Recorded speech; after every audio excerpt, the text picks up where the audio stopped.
Hello, this is Idodmg and welcome back to the channel. In this Lost Ark video, I want to talk to you about some things that I have learned along the way and share them with you in hopes that they will help you along with your journey through Lost Ark and maybe save you some time.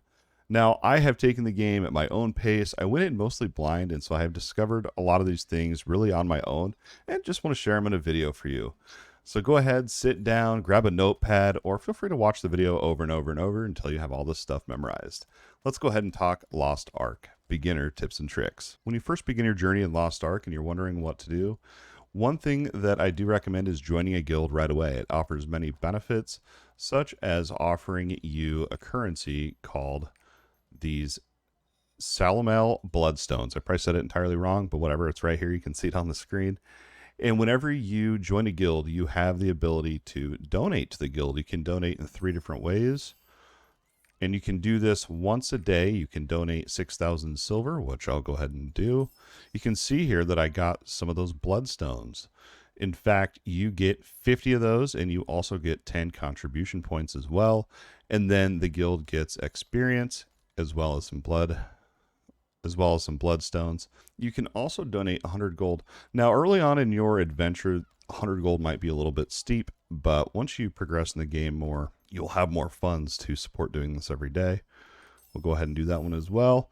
And these honor donations can actually be found on the store occasionally, and you can buy them with crystals. I think they're like 30 or 40 crystals or something like that. Don't quote me on that, but that's what the honor donation is. A few more things on guilds is if your guild is researching something, you can actually come into here and support research. You can do a normal support here. And again, this is once a day, and it shaves 20 minutes off the research time.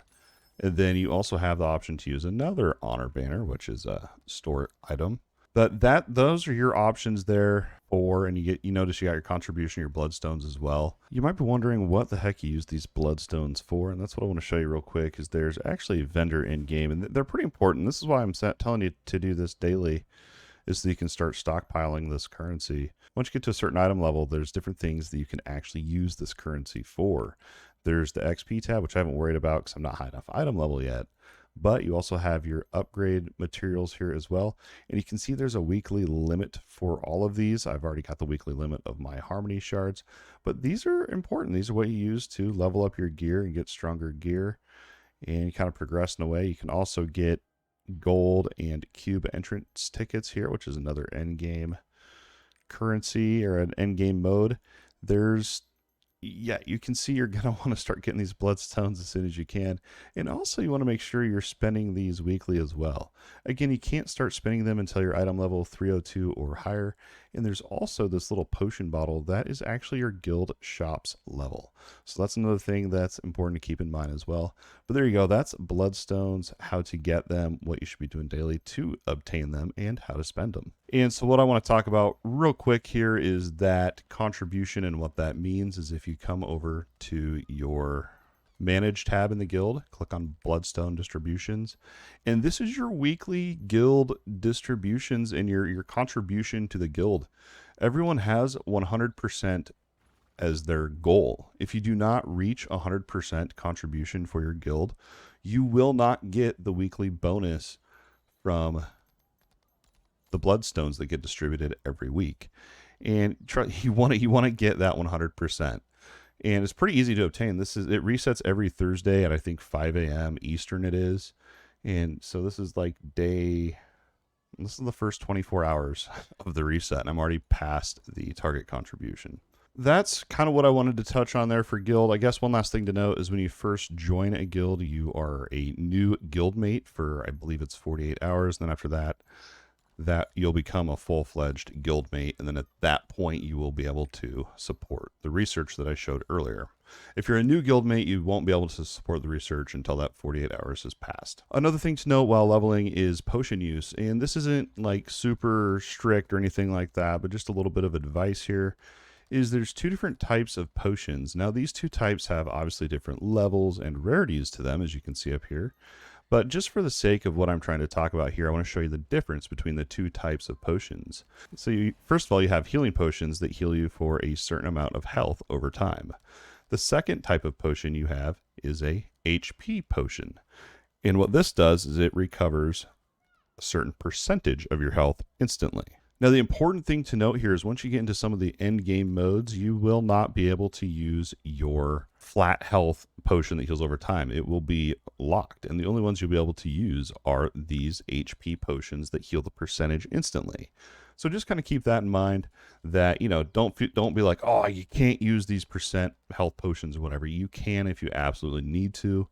But definitely resort to the potions that heal over time first, and just kind of try to save the second type of potions for later on into the game.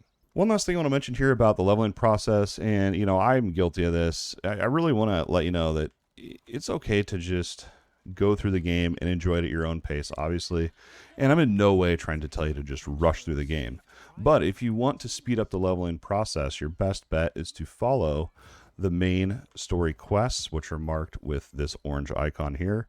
And for the most part, you can ignore the side quests. You may want to do a little bit so you can stay caught up on experience and stuff like that. But again, do it at your own pace. But if you really want to rush through leveling and kind of ruin the game for yourself, I guess, in a sense, just follow the main story quest, you know, or if you're working on an alt or something like that. But, you know, my first time through, I've done all the side quests and everything, and I've really, I mean, that's why it's taken me so long to even get to this point to where I feel comfortable making a video about Lost Ark. So that's pretty much it for the leveling, and if I had to redo it myself, those are some things that I would have followed and prioritized a little bit earlier on. Now, the next thing I want to talk about is your Stronghold. You unlock this about midway through your journey, and when you hit this part of the game, it's very easy to get overwhelmed and be confused as to what to do. So I just want to highlight some priorities that I think you should be doing to help maximize your energy usage and just leveling up your Stronghold and everything like that in general. So the first thing you need to know about your Stronghold is you have action energy, and this restores over time, and there is a cap on how much energy you can have. When you first unlock your Stronghold, yours will be a little bit lower. I have upgraded mine, so it fills up pretty quickly. Just, you know, honestly, the main piece of advice I have here is make sure your energy is not just sitting at cap, because you're going to want to level up your Stronghold, and in order to do that, you're going to have to use that action energy. And if you're sitting at action energy cap, you're pretty much wasting experience and time, since it is a time-gated thing. Now, there are items in the game that you can use to give you more energy, but they appear to be limited. What I do for my Stronghold and make sure that I'm staying up to date is once I get here, click on your management and click on progress info, or you can use these tabs at the top. I really like this widget over here on the left-hand side. It's just very clean and straightforward to me personally. But I like to always make sure I have something going on in the lab. I prioritize the dispatch station levels, or just the building levels, so your lab level, workshop level, station level, manor level, etc. Those are always first priority for me to upgrade. And then other than that, if you don't really know what to upgrade, just research something. Just have it rolling, because as you can see, some of them take quite some time. Now, if you're wondering what upgrades you can unlock and how to unlock them, just click on this drop-down menu, click on All Research, and you can come into here and it'll tell you what you need in order to unlock all of these different items. For example, I'm kind of waiting for the crafting workshop level 3. Well, I have to be Stronghold level 20 for that. So 3 more levels and we can upgrade our workshop. Pretty cool.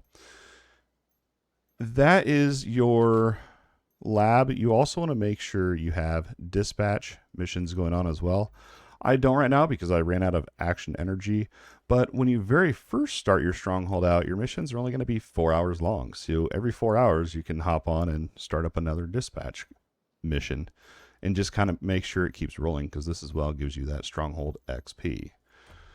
Now, once you've gotten your lab and your dispatches rolling, if you have a little bit extra action energy to use up and you want to just make sure you have something going, you can come into your workshop, and I recommend making this structure here, the water wheel.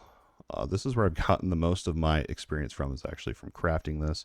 It is a little more expensive and it takes a little more time, but if you have the resources and you need to use that energy, because remember, using your energy is the most important thing here, while being a little bit cognizant that you have some on backup in case there's something you really want. Just make sure you're not sitting at cap all the time.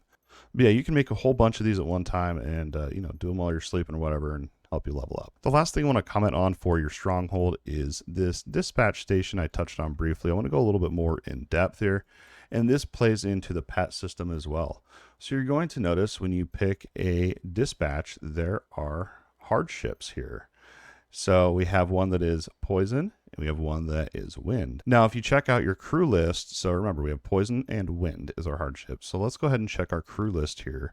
And you can see your crewmates have, this one has wind, so he'll get a boost there. But also your pets. So when you're unlocking pets along the way, obviously you can go for what pet you think looks the coolest, but it is nice to pay attention to their hardship. You can see here I have each pet has its own hardship ability here, and I don't have any duplicates. I mean, could you imagine if I picked all fire pets and then couldn't get any adaptation bonuses from the hardship buffs here, whatever you want to call it? That'd be a pretty bummer deal, and I'm sure that's happened to some people. But yeah, just kind of keep in mind when you're picking out your pets, pay attention to which hardship they have, just so you can kind of cover all the bases. Adaptation gives you a bonus in finding higher tier items while they're out on a dispatch mission.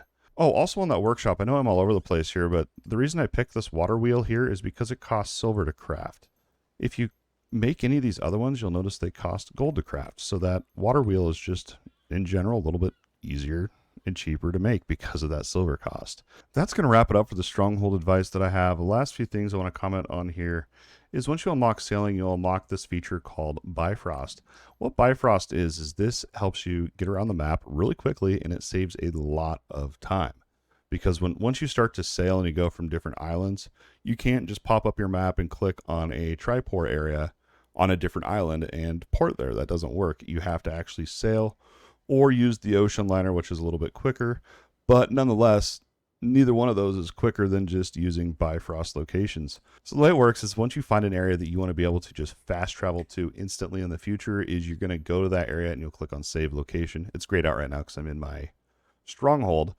And then you can, like I've put a mining area, a gathering point, put your own notes in there and everything. Now keep in mind, in order to save your location, there is like a 24-hour cooldown. I think you can only change your locations once a day. Of course, you can pay crystals to bypass that 24-hour cooldown.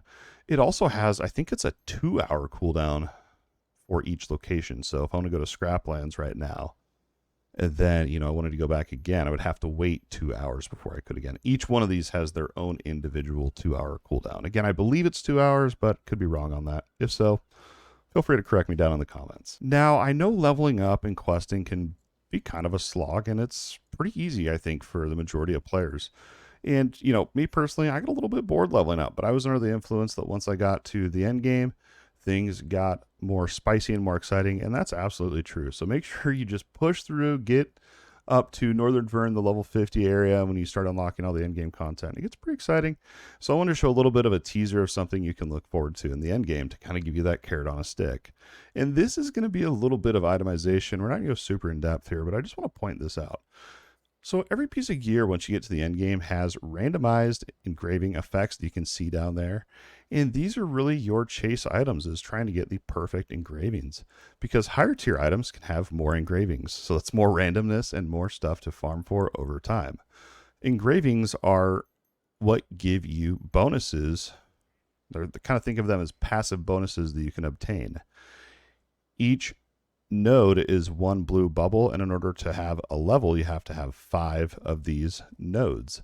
So you can see I have level 2 here because I have at least 10 nodes. I'm on my 11th node, but I don't have the level 3 unlocked until I get 4 more. And that's pretty much just how it works down the board. You have so many different engravings to chase for at the end game and to kind of figure out what you want to do with your build.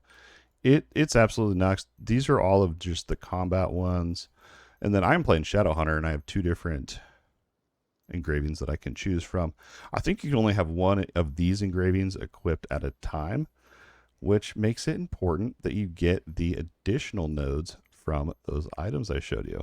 So that's a little bit of the end game, a little bit to look forward there on top of that. It's an MMO at the end of the day, so you're going to have daily and weekly quests. So that's a little bit of a taste of the end game. There is so much to look forward to in Lost Ark.